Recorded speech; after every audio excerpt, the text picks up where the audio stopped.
welcome back to the news today. And now, for a look back at today in history, is Danny Smarbella. Good evening. Thanks for having me. Good to have you here.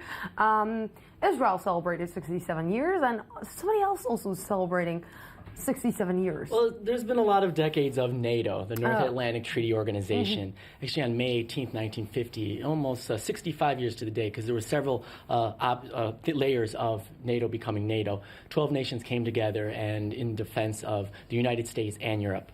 I want to read you a quote. The first Secretary General of NATO, his name was Hastings Ismay, he famously remarked that the alliance had three purposes. The first one, to keep the Russians out, the Americans in, talking about Europe, and the Germans down.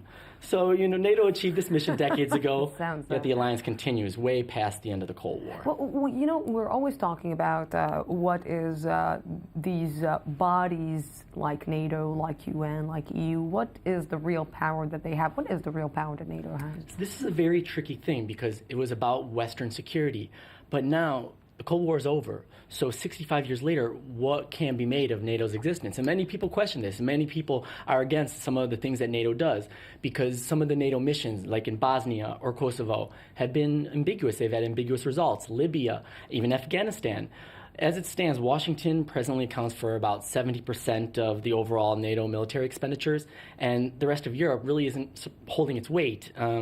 The rest of the countries, they were supposed to be at least spending 2% of their GDP on defense, but only the UK, France, and maybe Greece are the ones who do that. So it's not really a fair organization. It's not only that it's not only a fair organization when each and every state has actually its own army and its own security budget and its own defense budget. So what is the need for NATO forces? Well, the Russians would definitely want to know exactly this question because, obviously as we saw after World War II, as Russia started expanding west, this was the reason why NATO was formed, to kind of push back the Soviets. But now, the way the Russians see it, they see the West just encroaching and going east. And even though the intentions of the West might be valiant and a lot of the missions might perhaps be good, the Russians definitely aren't going to see it that way, and they definitely don't. Is it the plan of the West? You see, this is the thing that can be debated. Obviously, some voices say yes. I mean, I would like to think that no, that NATO has certain missions, but again, this is all a matter of perspective. When we look at perhaps, the different countries east, are they safer being members of NATO? Some people would argue no, because they are being complacent by being under the umbrella in an organization like the United States. And a lot of the NATO members, they're not going to necessarily help and want to get involved in the protection of each other. Ukraine, or if Georgia want to be part of this alliance, maybe other nations don't want to get involved because they don't want to upset the Russians. So are they really safe? Not really sure. Yeah, I don't know.